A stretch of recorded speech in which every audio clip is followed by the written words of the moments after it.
ہندوستان کس طرح اس کو ٹیکل کر رہا ہے. تو ایک تو یہ چیلنج ہے. لیکن جو دوسرا چیلنج اور خاص طور پہ پاکستان کو فیس کرنا پڑ رہا ہے, ہندوستان کو, افریقن ممالک میں جو آہستہ آہستہ کرونا پھیلتی جا رہی ہے, ہمارا چیلنج تھوڑا مغرب سے مختلف ہے. مغرب کے اندر چیلنج ہے, آپ وہ کہہ رہے ہیں کہ ایک طرف ہے کرونا اور دوسری طرف ہے اکنامکس. پاکستان میں چیلنج یہ ہے کہ ایک طرف ہے کرونا اور دوسری طرف ہے بھوک, اور بھوک سے ہمیں جو خوف ہے کہ لوگ بھوک سے یہاں لوگ مریں گے, اور یہ ہندوستان میں بھی یہی ہے, اور بھی ہماری طرح کے جن کی جس سٹیج پہ ہماری ڈیولپمنٹ ہے, جو بھی ملک اس سٹیج پہ ہیں, ان سب کو اس چیز کا خطرہ ہے. تو یہ پہلے دن سے میں نے جب پہلی بھی تقریر کی تو میں نے یہ کہا کہ جب ہم لاک ڈاؤن کا سوچ رہے تھے تو ہم لاک ڈاؤن کا جب پاکستان میں لاک ڈاؤن کی بات کرتے ہیں تو ہم صرف یہ نہ دیکھیں کہ ڈیفنس میں لاک ڈاؤن ہوگا یا گلبرگ میں لاک ڈاؤن ہوگا یا ایک امیر علاقے میں. لاک ڈاؤن تو کامیاب تب ہوگا جب کہ وہ کچی وادیوں میں اور غریبوں کے محلے میں بھی لاک ڈاؤن ہوگا. کیونکہ اگر ایک دفعہ یہ جو وائرس پھیلتی ہے اب یہ دنیا کے اندر ہم دیکھ رہے ہیں, تو وہ پھر تمیز نہیں کرتی. جب وہ پھیلنا شروع ہوتی ہے تو امیر غریب میں نہیں تمیز کرتی, وہ برطانیہ کے پرائم منسٹر کو بھی ہو جاتی ہے. تو اس کا ضروری ہے کہ ایز اے نیشن اس کا رسپانس ہے. تو ایک قوم فیصلہ کرے کہ اس نے اس وائرس کا کیسے مقابلہ کرنا ہے. تو میرا جو خوف تھا پہلے دن سے وہ یہ تھا کہ جب ہم لاک ڈاؤن اناؤنس کرتے ہیں تو ہم کیا کچی وادیوں کے اندر, غریبوں کے محلے کے اندر جب لاک ڈاؤن اناؤنس کرتے ہیں تو کیا ہم ان کو کھانا پہنچا سکیں گے, ان کی مدد کر سکیں گے, ان کی بنیادی ضروریات پوری کر سکیں گے. جو چائنا کے پروونس جو شہر ووہان کے اندر جب لاک ڈاؤن کیا گیا تو اس کی کامیابی کا راز کیا تھا, اور صرف ایک ہی مثال ہے کہ جس طرح چائنا یہ کرونا وائرس کو شکست دی گئی, انہوں نے مکمل طور پہ 2 مہینے ووہان سٹی کو لاک ڈاؤن میں رکھا اور لوگوں کے گھروں میں کھانا پہنچایا. اس کی کامیابی یہ تھی کہ لوگ گھروں میں لاک ڈاؤن تھے اور پھر کھانا پہنچایا گیا. اب مجھے پہلے دن سے جب میں پھر سے آپ کو کہہ رہا ہوں کہ مجھے یہ ڈر تھا کہ کیا ہم اپنے غریب علاقوں پہ کھانا پہنچا سکیں گے, کیا ہمارے پاس وہ کیپیسٹی ہے. اور کیونکہ مجھے پتا ہے کہ ہماری جس طرح کی ملک کے پاس وسائل ہیں, مجھے پتا تھا کہ یہ پرابلم آنے والا ہے. اور یہ جو میں نے فیصلہ کیا اس کا آج جو میں آپ کو بتاؤں گا کنسٹرکشن کے اوپر کیوں فیصلہ کیا کہ کنسٹرکشن کے سیکٹر کو کھولنا چاہیے. میں پچھلے چند دنوں سے ٹریک کر رہا ہوں کہ جب لوگ جاتے ہیں غریب محلوں کے اندر کھانا دینے کے لیے یا پیکیجز لے کے تو ان کی گاڑیوں کے اوپر اٹیک ہو جاتا ہے. ایک غریب محلوں کے اندر جس طرح آپ لوگ کوئی بھی آپ کھانے کی چیزیں غریبوں کے محلے میں اگر جب تک اس کے ساتھ پروٹیکشن نہ ہو تو وہ نہیں لے جا سکتے, کیونکہ ڈیسپریشن لوگوں میں اب بڑھتی جا رہی ہے. ہم نے ایک بہت بڑا پروگرام اناؤنس کیا ہے. ایک تو انسینٹیوز دیے ہیں 1200 ارب کے, اور پھر 150 ارب جو ہم اب ریلیز کرنا شروع کیے ہیں 3-4 دنوں سے, جو ہمارا جائے گا بالکل جو سب سے غریب طبقہ ہے اس کا ہمارے پاس ڈیٹا بیس ہے, پرانا بس کا بھی ڈیٹا بیس ہے, اس میں ایڈیشن ہوئی ہے. SMS کیمپین ہم کر رہے ہیں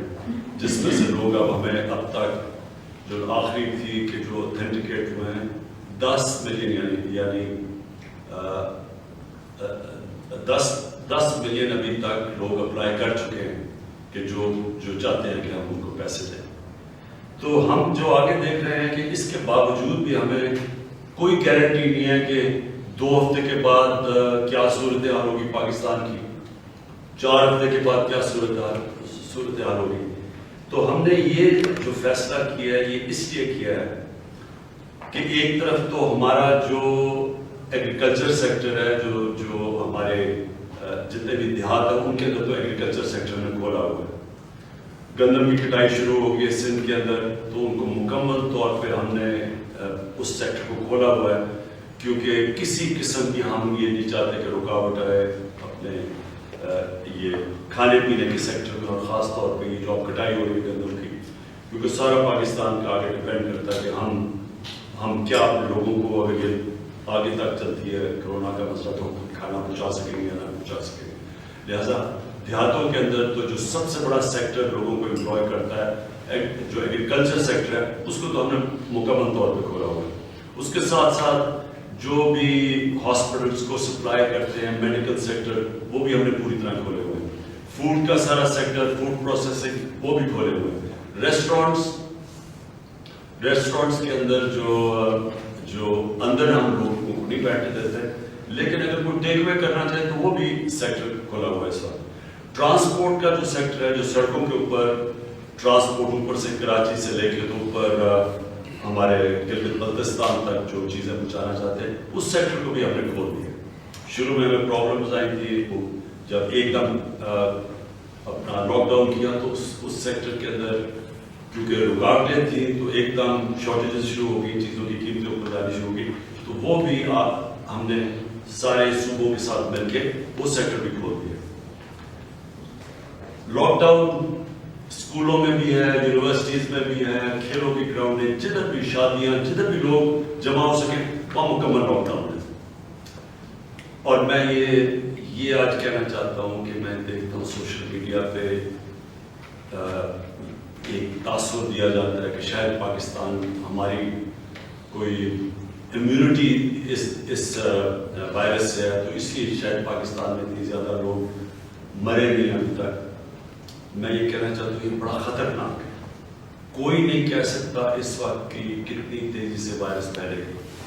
اس لیے جو چیزیں ہم کر سکتے ہیں جدھر پبلک جمع ہو سکتی ہے وہ ابھی بھی لاک ڈاؤن کیے ہوئے ہیں، اور وہ رکھیں گے، وہ ہم ریویو کریں گے 14 اپریل کو، لیکن وہ لاک ڈاؤن ہے۔ اور یہ سوچ بھی خطرناک ہے کہ کہیں پاکستان میں ہمارے پاس کوئی امیونٹی ہے اور ہمیں خطرہ نہیں ہے، بالکل خطرہ ہے، اور اس کے اوپر پوری میں عوام کو کہتا ہوں کہ توجہ دینی ہے آپ نے کہ ہر قسم کی احتیاط کرنی ہے۔ اب آ گیا کنسٹرکشن سیکٹر، لوگ میرے سے پوچھتے ہیں کہ آپ کیوں اس سیکٹر کو کھول رہے ہیں؟ تو سب سے پہلا جو روزگار ہے وہ ملتا ہے ایگریکلچر میں، اور وہ دیہات میں کھلا ہے۔ دوسرا جو سب سے بڑا سیکٹر جدھر آپ لوگوں کو روزگار دے سکتے ہیں وہ ہے کنسٹرکشن، اور کنسٹرکشن کے اندر ایک وہ ایسی انڈسٹری ہے کہ اس کے ساتھ ساتھ کئی اور جڑے ہوئے ہیں کہ اس سے اکانومی کا سارا پہیہ چلنا شروع ہو جائے گا۔ لیکن پہیہ چلنے کا سب سے بڑی جو میرا انٹرسٹ ہے اور میری گورنمنٹ کا انٹرسٹ ہے کہ ہمارا جو ڈیلی ویجر ہے، ہمارے جو ترخان ہیں، ہمارے جو پینٹ کرنے والے ہیں، ان سارے لوگوں کو روزگار ملے۔ جو آج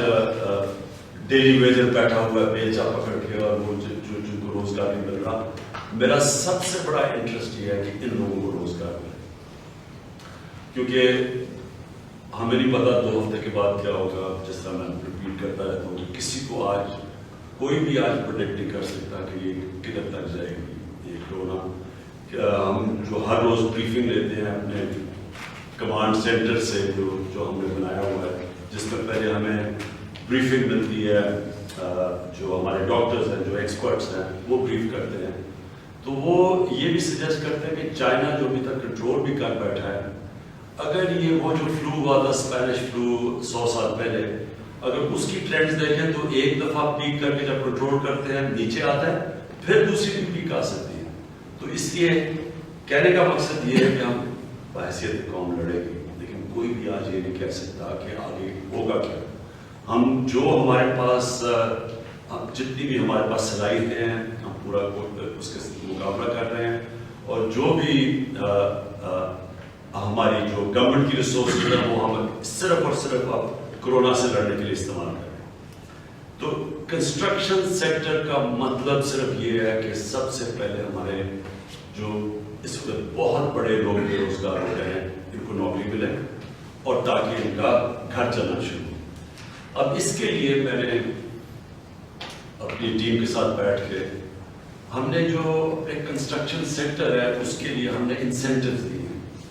کہ ان کے لیے آسانیاں پیدا کریں کہ تاکہ لوگ کنسٹرکشن سیکٹر کے اندر گھر بنائیں، بلڈنگز بنائیں، خاص طور پہ سڑکوں کے اوپر کام، کوئی کلسٹر بھی جمع ہوتا آسان ہوتا ہے تو سڑکیں بنائیں تاکہ سارا اس کے ساتھ جتنی بھی باقی انڈسٹری ہیں وہ چلنا شروع ہو سکے. سیمنٹ انڈسٹری کو ہم نے ابھی پہلے بھی کھول چکے تھے. تو کوشش یہ ہے کہ ہم اپنی طرف سے بیلنس کر دیں، ایک طرف لاک ڈاؤن بھی رکھیں اور دوسری طرف اپنے لوگوں کو بھوک اور اگلے بڑے مشکل حالات سے بچانے کے لیے کنسٹرکشن سیکٹر بھی چلا دیں. آپ سب کے سامنے جو موٹی موٹی چیزیں ہیں جو ہم نے انسینٹیوز دیے ہیں کنسٹرکشن کے، وہ میں رکھنا چاہتا ہوں. سب سے پہلے ہم نے یہ فیصلہ کیا ہے کہ جو بھی اس سال کنسٹرکشن سیکٹر میں انویسٹ کریں گے ان سے یہ نہیں پوچھا جائے گا کہ ان کی سورس آف انکم کیا ہے. ان سے یہ نہیں ہم آگے پوچھیں گے کہ بتائیں، سوالوں کے جواب دیں. ان کے لیے یہ سال جو بھی ان کی انویسٹمنٹ ہے وہ کر سکتے ہیں اور ان سے سوالات نہیں کیے جائیں گے. دوسری چیز جو کنسٹرکشن سیکٹر کو بڑا مشکلوں میں پڑی ہوئی تھی وہ یہ کہ جو ٹیکس ہے کنسٹرکشن سیکٹر وہ فکس ٹیکس کر رہے ہیں تاکہ ان کو تنگ نہ کیا جائے، ہریسمنٹ نہ ہو. بڑا کنسٹرکشن والے ہمیں بار بار کہتے تھے کہ اس کو فکس ٹیکس کرو، جس کا مطلب جو ٹیکس ہے وہ نیچے آ جائے گا ان کے لیے اور اسکوائر یارڈ کے اوپر اور اسکوائر فٹ پہ ان کو ٹیکس کیا جائے گا. یعنی ان کے لیے یہ بہت بڑی ان کی ڈیمانڈ تھی اور ان کے لیے یہاں ہم آسانی پیدا کر رہے ہیں. اور اس کے بعد جو کم فکس ٹیکس بھی دیں گے اس ٹیکس میں سے اگر 100 روپیہ ہے اس کو ٹیکس تو اس میں سے 90 روپے معاف کر دیں گے. ہم صرف 10 روپے ٹیکس کریں گے اگر وہ کنسٹرکشن نئے پاکستان ہاؤسنگ اسکیم یعنی کہ جو غریبوں کے لیے ہم گھر بنانے کی اسکیم کر رہے ہیں اگر اس میں کریں گے. یعنی کہ جو ایک طرف غریبوں کے لیے جن کے سر پہ چاہتی ہیں وہ گھر بھی بن جائیں گے اور دوسری طرف ہماری کنسٹرکشن انڈسٹری بھی چل جائے گی، تو اس کو انسینٹیوائز کیا. پھر ہم نے ود ہولڈنگ ٹیکس مٹیریلز اور سروسز جو جن کے اوپر دیتے ہیں ان کے اوپر ہم سارا معاف کر دیا ہے سوائے دو سیکٹرز کیونکہ وہ فارمل سیکٹر ہیں، اسٹیل اور سیمنٹ، ان کے لیے صرف ہم نے ود ہولڈنگ ٹیکس رکھا ہے. باقی سارے کنسٹرکشن سیکٹر کی جتنے بھی چیزیں استعمال ہوتی ہیں اور زیادہ تر انفارمل سیکٹر میں وہ ساری معاف کر دی. ہم پھر صوبوں کے ساتھ کوآرڈینیشن رکھ رہے ہیں اور صوبوں کے ساتھ مل کے جو سیلز ٹیکس ہے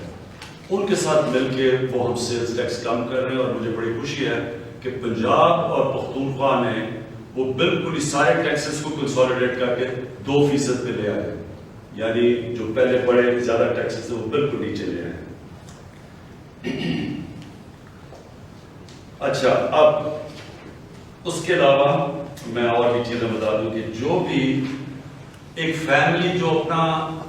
ایک گھر بیچے گی، جو بھی اپنا فیملی اپنا گھر بیچنا چاہتی ہے اس کے اوپر کوئی کیپٹل گینز ٹیکس نہیں لگے گا. اس کے بعد 30 ارب روپے کی ہم سبسڈی دے رہے ہیں نیا پاکستان ہاؤسنگ اسکیم کے لیے، جو غریبوں کے لیے ہم گھر بنا رہے ہیں، جو تنخواہ دار، جو نچلا طبقہ، اس کے لیے ہم 30 ارب روپے کی ابھی سبسڈی دے رہے ہیں اور انشاءاللہ اس سبسڈی کو آگے بھی بڑھائیں گے. اور جو آخر میں انسینٹیو سب سے بڑا وہ یہ ہے کہ کنسٹرکشن کو ہم انڈسٹری کا سٹیٹس دے رہے ہیں،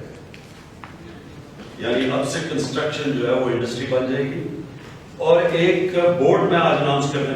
لگا ہوں، کنسٹرکشن انڈسٹری ڈیولپمنٹ بورڈ. اس سے یہ ساری جو پاکستان پہلی دفعہ ہوگا کہ پاکستان کی جو کنسٹرکشن کی انڈسٹری ہے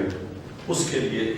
ایک پورا ادارہ بن جائے گا جس کا کام ہی ہوگا کہ اپنی کنسٹرکشن کی انڈسٹری کو پروموٹ کرنے کے لیے.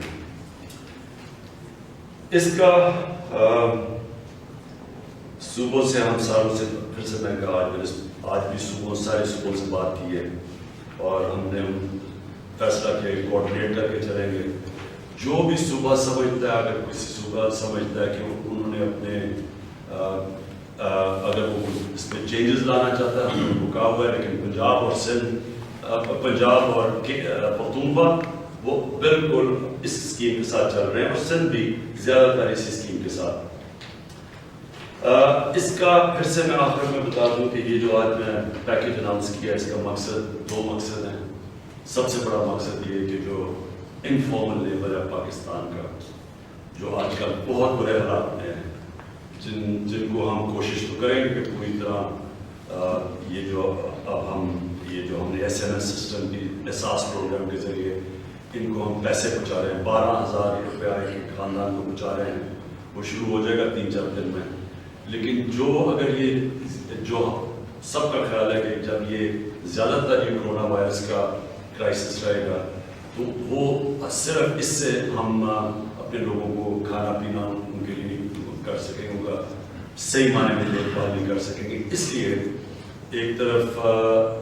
دیہاتی علاقوں کے اندر ایگریکلچر کو پورا ہم نے اجازت دی ہوئی ہے فنکشن کرنے کے لیے، اور شہروں کے اندر کنسٹرکشن انڈسٹری، تاکہ شہر کے اندر جو ہمارا لیبر ہے اس کو روزگار ملے۔ میرے پاس ہاؤسنگ کے جنرل حیدر بیٹھے ہوئے ہیں، کوئی کسی نے ان سے بات پوچھنی ہو، انڈسٹری کے بیٹھے ہوئے ہیں، رزاق داؤد اور ہمار بیٹھے ہوئے ہیں، فائنانس منسٹر بیٹھے ہوئے ہیں حفیظ شیخ، تو کسی نے اسپیسیفک سوال کسی سے پوچھنا ہو ایجوکیشن منسٹر تو بیٹھے۔ میں آپ کو اس کو ڈائریکٹ کرنا چاہتا ہوں، اس کو جو بھی ہمارا اس پہ جو بات چیت ہو رہی ہے لاک ڈاؤن کے اثرات جو پڑ رہے ہیں ہمارے معاشرے میں، خاص طور پہ شہری علاقوں کے اندر جو بے روزگاری اور بڑے برے حالات ہوں گے، اور یہ ہمارے لیے یہ ساری دنیا کے اندر اس وقت یہ جو میں آپ کو بات کر رہا ہوں، یہی بات آج برازیل کا پریزیڈنٹ کر رہا ہے۔ وہ بھی کہہ رہا ہے کہ ہمارے پاس ایک طرف ہم نے ملک بند کر دیا ہے، لوگوں کے معاشی حالات بگڑتے جا رہے ہیں، بھوک نہ آ رہی ہے، تو وہ یہ بیلنس کر رہے ہیں۔ جو یہ آج ہم آپ سے میں بات چیت کرنا چاہتا ہوں کہ ہمارے پاس ایک چیلنج ہے، ایک طرف کرونا ہے، ایک طرف بھوک ہے، ایک بڑی آبادی ہے، 22 کروڑ لوگوں کو ہم بند نہیں کر سکتے، یہ ناممکن چیز ہے۔ ہم غریب گھرانوں کے اندر 1 2 3 ایک ہفتے کے بعد آپ کیسے انہیں کہیں گے وہ بھوکے ہیں تو آپ بند رہے ہیں؟ تو اس کے لیے یہ ایک کمپرومائز پیکیج ہمیں لے لیا ہے۔ ایک منٹ میں ایک اور آپ سے بات دیکھیں، یہ جو آج میں باتیں کر رہا ہوں، میں آپ کو یہ بتا دوں کہ ہم ہر روز صبح سارے ہماری جو مین منسٹریز سے کنسرنڈ ہم بیٹھتے ہیں، ہم اپنے کمانڈ سیکٹر کے اندر جا کے سارا پہلے جائزہ لیتے ہیں، کرونا کی گروتھ کیسے ہو رہی ہے پاکستان میں، کس ایریاز میں آ رہی ہے، کس طرح کے ایج گروپ کو افیکٹ ہے۔ 36 پاکستانی مر چکے ہیں یہاں پاکستان میں کرونا سے، ان کا کیا ایج گروپ تھا، کیا بیماری تھی، یہ ساری اینالائز ہوتا ہے۔ سو یہ مسلسل اینالائز کر کے یہاں پہنچے۔ 14 تاریخ کو انشاءاللہ یہ جو آج میں نے اناؤنس کیا ہے، 14 سے کنسٹرکشن سیکٹر کھل جائے گا، اور بھی ہم دیکھیں گے کہ کون سے اور سیکٹر ہم کھول سکتے ہیں جدھر لوگوں کو روزگار بھی ملے، اور یہ بیلنس ہے کہ کرونا کو بھی ہم اس کی بھی جان کریں۔ تو اس لیے زیادہ اسی کے اوپر بات کریں، کیونکہ اس پر پبلک کے لیے یہ سنا چاہتی ہے ایشوز۔ جی میں نے یہ جو اپنا فنڈ اناؤنس کیا ہے، کرونا ریلیف فنڈ، اس کی صرف میں آپ کو تفصیل بتا دوں کیونکہ لوگوں کو سمجھ آ جائے کہ یہ فنڈ سے ہم نے کرنا کیا۔ اس فنڈ سے اب تک 10 ملین لوگ ایس ایم ایس کر بیٹھے، اور اس سے ہم اپنا نادرا کا ڈیٹا بیس ہے اس سے چیک کرتے ہیں، اس میں سے تقریباً 8 لاکھ یا 10 لاکھ لوگوں کو اس میں سے نکال دیا گیا، کیونکہ جب ڈیٹا بیس چیک کرتے ہیں تو اس میں آ جاتا ہے کسی کی گاڑی ہے یا کوئی فورن ٹریول ہے، تو ان کو ہم پھر نکال دیتے ہیں۔ یہ صرف ان لوگوں کے لیے جو سب سے کمزور طبقہ پاکستان ہے۔ تو اب تک 40 لاکھ لوگوں کو پروسیس کر لیا، ان کو 3-4 دن میں چیک کرنے شروع ہو گئے۔ اس کا مقصد صرف یہ ایک سب سے کمزور طبقے تک پہنچنا ہے۔ یہ اور بھی اب آ رہے ہیں، ہر روز ایس ایم ایس سے نئے لوگ آ رہے ہیں، پروسیس ہو رہے ہیں۔ ہم کیوں یہ فنڈ اکٹھا کر رہے ہیں؟ کیونکہ ہمارے خیال میں ہم نے یہ 150 ارب دیا ہے، شاید اس سے اور بھی پوری کوشش کریں زیادہ دینے کا، لیکن یہ فنڈ کافی نہیں رہے گا۔ تو جو بھی لوگوں کا پیسہ آ رہا ہے وہ یہ فنڈ میں آ رہا ہے، کیونکہ جب بھی ہمیں ضرورت پڑے گی ہم نے لوگوں کو بھی پیسہ پہنچانا ہے، ہو سکتا ہے اس فنڈ سے کہ لوگوں کو کھانے پینے کی چیزیں پہنچانی ہو. اور یہ بڑا اس کا کوئی آپ کی پولیٹیکل افیلیشن کا کوئی سے تعلق نہیں ہوگا. جو بھی اپلائی کرے گا اس کو پروسیس کریں گے, ان کا پورا ڈیٹا بیس آ جائے گا. جدھر وہاں سے کلیئرٹی نہیں ہوتی تو وہاں جو ایک ڈسٹرکٹ میں ڈپٹی کمشنرز ہیں ان کے ساتھ اپنے جو ہم کرونا ریلیف ٹائیگرز ہیں والنٹیئر فورس, ان کو کہیں گے کہ پوری جا کے انویسٹیگیٹ کرے محلے کا جو مستحق لوگ ہیں. مطلب یہ ہے کہ پہلے تو پیسہ ادھر جائے, اور ساتھ ساتھ یہ کنسٹرکشن اس لیے شروع کر رہے ہیں, اور دیہات میں تو چل رہا ہے ہمارا جو بھی کٹائی کا سیزن ہے گندم کی, تو ادھر بھی ان کو تاکہ روزگار بھی ملتا رہے اور شہروں میں بھی یہ کنسٹرکشن سے مل رہا ہے. یہ یاد رکھیں چیلنج بہت بڑا ہے, یہ کوئی اس پہ کسی کو شک نہ ہو کہ کسی کے پاس سارے جواب ہیں. ہم امریکہ نے, میں لوگوں سے یہ سمجھاتا ہوں کہ آپ کو پتہ چلے کہ جو 30 کروڑ کا ملک ہے امریکہ, ان کا جو وہ ریلیف پیکیج انہوں نے دیا ہے وہ تقریباً 200 ارب ڈالر ہے. 2000 ارب. امریکہ کا پیکیج 2000 ارب ڈالر ہے. باقی سارے ملکوں نے کسی نے 500 ارب, کسی نے 400 ارب ڈالر دیا, ہمارا صرف 8 ارب ڈالر. سو اس کو سپلیمنٹ کرنے کے لیے ہمیں یہ چیزیں کرنی پڑ رہی ہیں. آپ یہ حفیظ شیخ, کیونکہ 1200 ارب روپے کا ہم نے پیکیج دیا, اس کے اندر یہ بتا دیں گے کہ ہم کیا کیا کر سکتے ہیں. یہ مختلف سیکشن آف سوسائٹی, کئیوں کو تو ہم ٹیکس چھوٹ دے رہے ہیں, کئیوں کو ہم مثلا جو 300 یونٹ سے نیچے بجلی لیتے ہیں ان کو ہم نے 3 مہینے کے لیے آگے کر دیا کہ ان کے ہم بلز نہیں جائیں گے. اسی طرح گیس کے, تو کوئی کسی کا کنیکشن نہیں کٹے گا. ان سے بھی بات کریں گے, جو لوگ اپنے کرائے نہیں دے سکتے اس کے لیے بھی کوئی پالیسی بنائیں گے. ہم یہ پرائیویٹ سکولز ہیں, ایجوکیشن منسٹر بیٹھے ہوئے ہیں, بڑے لوگوں کو ہے کہ پرائیویٹ سکولز کے اندر وہ فیس نہیں دے سکیں گے جس طرح کے حالات ہیں, اس کے لیے بھی پالیسی بنا رہے ہیں اور کام کر رہے ہیں اس کے اوپر. کہنے کا مقصد یہ ہے, دیکھیں دنیا میں اس طرح کی ہمارے زندگی کے اندر تو کبھی اس طرح کا سچویشن آیا نہیں. تو دنیا ہر ملک اپنا اپنا سوچ رہا ہے اس کا کیسے مقابلہ کرنا ہے. اور اگر امریکہ جیسا ملک آج ان کے حالات برے ہیں اور ان کی کوئی اسٹیٹ کچھ کام کر رہی ہے اور کوئی اسٹیٹ فلوریڈا مثلا وہ گھبرائے ہوئے ہیں, وہ لاک ڈاؤن نہیں کر رہے ہیں کیونکہ ان کو ڈر ہے کہ وہ جو معاشی حالات جب بگڑیں گے تو ان کے لوگ, تو یہ ساری جگہ چل رہا ہے. اور کہنے کا مقصد ہے سارا وقت ریویو ہو رہا ہے. ہر روز ہم بیٹھ کے صبح سب بیٹھ کے ریویو کرتے ہیں سچویشن, اور یہ بھی دیکھ رہے ہیں جو کرونا پھیلتی جس طرح پھیل رہی ہے پاکستان میں, اس کی کرو بھی پوری فالو کر رہے ہیں. یہ احساس پروگرام جو ہمارا ہے اس کی شکر ہے ہم اتنی دیر سے تیاری کر رہے تھے. اس کی تیاری کیسے تھی کہ سب سے امپورٹنٹ چیز ہوتی ہے کہ آپ کے پاس ڈیٹا بیس ہو.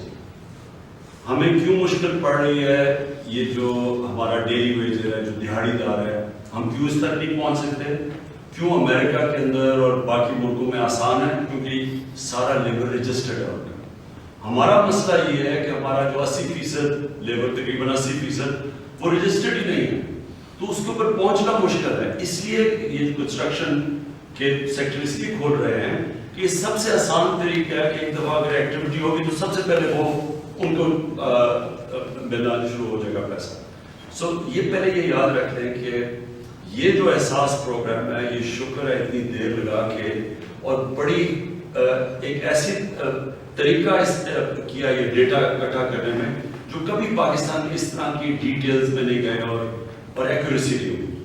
اور انشاءاللہ اس سے بڑی جلدی لوگوں کو ریلیف ملے گا, کیونکہ 3-4 دنوں میں, کیونکہ جس طرح میں نے کہا 40 لاکھ لوگ تو آپ ان کو یعنی ان کو SMS میں کہہ دیا ہے کہ اب آپ کو 3-4 دنوں میں پیسے ملنے شروع ہو جائیں گے, تو اس سے ایک فرق پڑے گا. لیکن میں آپ کو آج بھی یہ کہتا ہوں کہ جب تک روزگار کے طریقے نہیں کھولے جائیں گے, آپ کوئی بھی نہیں پہنچ سکتا اتنے لوگوں تک. یہ ناممکن ہے اسٹیٹ کے لیے. اور اس کے اندر بالکل آپ نے ٹھیک کہا کہ جو سفید پوش ہے وہ بھی اگر اس طرح کے حالات زیادہ تر رہے تو وہ بھی نیچے جانا شروع ہو جائے گا. اور یہ ہمارا یہ جو میں نے کہا بیلنس اور یہ چیلنج رہے گا. دیکھیے جہاں تک آپ نے آخری بات کی کہ قوم کو اکٹھا کرنا چاہیے, جب بھی کرائسس ہوتا ہے قوم اکٹھی ہو جاتی ہے, کیونکہ ایک انسانوں کے اندر یہ چیز ہوتی ہے جب وہ دیکھتے ہیں کہ ایک سارے سب انسانوں کے لیے بہت بڑا ایک ثانیہ ہو گیا تو چاہے فلڈ ہو چاہے زلزلہ ہو، قوم اکٹھی ہو جاتی ہے۔ مجھے صرف اختلاف ان لوگوں سے ہے جو کہ ایک کرائسس کو استعمال کرتے ہیں اپنی کرپشن چھپانے کے لیے، وہ نہیں ہوگا۔ آج ہی NCC کی میٹنگ ہوئی ہے، اس سے پہلے 2 دن پہلے میٹنگ ہوئی تھی، اس میں سارے چیف منسٹر ہوتے ہیں،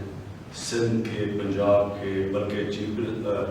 پرائم منسٹر آزاد کشمیر کے اور پھر GB کے بھی چیف منسٹر، تو سب اس میں ہوتے ہیں۔ آج بھی ابھی 2 گھنٹے پہلے وہ میٹنگ کی ہے جس میں سب چیف منسٹرز تھے۔ یہ کوئی بھی 18th امینڈمنٹ کے بعد میں کوئی ایسا کام نہیں کرنا چاہتا جو سینٹرل زبردستی کسی صوبے کو کہے کہ آپ کو کرنا چاہیے۔ ہم نے تو صرف ان کو اپنی وجوہات بتائی ہے، ہم نے ان کو کہا ہے کہ یہ ہمارا خیال ہے، اور یہ اگر ایڈریس نہ ہوا، لوگوں کے حالات بگڑتے جا رہے ہیں یا لا اینڈ آرڈر سچویشن ہونے والا ہے،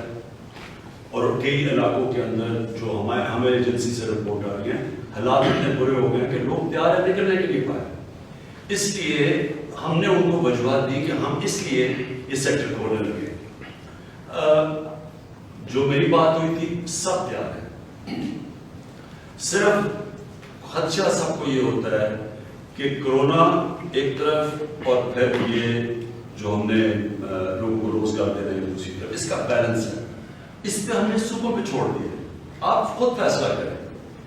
لیکن جب آپ کے جو جگہوں سے کرونا پھیل سکتا ہے، جو ہمارا اصل لاک ڈاؤن کامیاب کیوں ہوا اب تک جتنا بھی ہوا ہے، کوئی پبلک گیدرنگز نہیں الاؤ، کوئی کرکٹ میچز کینسل کیے، 23 مارچ کی پریڈ کینسل کی، اسکولیں، شادیاں، شاپنگ مالز وہ بند کر دیے، یعنی جدھر لوگ اکٹھے ہو سکتے تھے وہ ہم نے بند کر دیا اور وہ بند رہے۔ لیکن اپنا حکمت استعمال کرتے ہوئے ہم نے یہ فیصلہ کیا کہ کدھر ہم نے کہیں تو چانس لینی ہے۔ ہمیں اتنا پتا ہے کہ اگر آج ہم جس طرح سارا لاک ڈاؤن کیا ہوا ہے، ہمیں پتا ہے کہ 1 مہینے کے بعد پاکستان میں حالات اتنے بگڑ جائیں گے، ہم چاہے یا نہ چاہے لاک ڈاؤن کھولنا پڑے گا، اور خطرہ یہ ہے کہ ایک طرف کورونا بھی بڑھ رہی ہوگی، دوسری طرف پبلک بھوک سے سڑکوں پہ بھی ہوگی۔ اس کو بچانا جو ہندوستان میں آپ نے دیکھا، آج ہندوستان میں آپ دیکھ لیں انہوں نے کیا کیا۔ انہوں نے بجائے سوچنے کے کہ ان کا ایک بہت بڑا نچلا طبقہ ڈیلی ویجرز وہ کیسے گھر جائے گا، وہ کیسے رہے گا، وہ کیا، انہوں نے ایک دم لاک ڈاؤن اناؤنس کر دیا، تو ہندوستان کے پرائم منسٹر کو معافی مانگنی پڑی۔ اور آپ نے حالات دیکھ لیے وہاں ہندوستان میں کہ کیونکہ پلاننگ نہیں تھی، بجائے سوشل ڈسٹینسنگ ہونے کے سارے لوگ جڑے ہوئے ہیں اور خطرہ ہے، بلکہ زیادہ خطرہ ہے آج وہاں وہ پھیلنے کا، اور لوگ بے روزگار بیٹھے ہیں اور اس کے بڑے اثرات ہیں۔ سو اس لیے یہ جو بیلنس ہے سارا وقت اپنی حکمت استعمال کر کے کہ کیا کرنا ہے ہم نے، ایک طرف چیلنج بھوک ہے، دوسری طرف کرونا کا ہے، ادھر ایک پوری ہماری مشاورت ہوتی ہے، ساری ڈسکشن ہوتی ہے، اس کے اندر ہم فیصلہ کر رہے ہیں کہ ہم نے کیا کرونا کو سے بچ بھی جائے، اور پھر کیا اور ایکٹیویٹیز کر سکتے ہیں۔ اس کے اوپر مثلا اب سے لے کے 14 تک ہماری پوری ٹیم بیٹھی ہوئی ہے، انڈسٹریز کے منسٹر بیٹھے ہوئے ہیں، وہ باقاعدہ چیمبر سے مشاورت کر رہے ہیں کہ ہم کیا کر سکتے ہیں۔ تو آخر میں صرف یہ کہنا چاہتا ہوں کہ اس وقت یہ ساری قوم کو مل کے یہ اس کو شکست دے گی،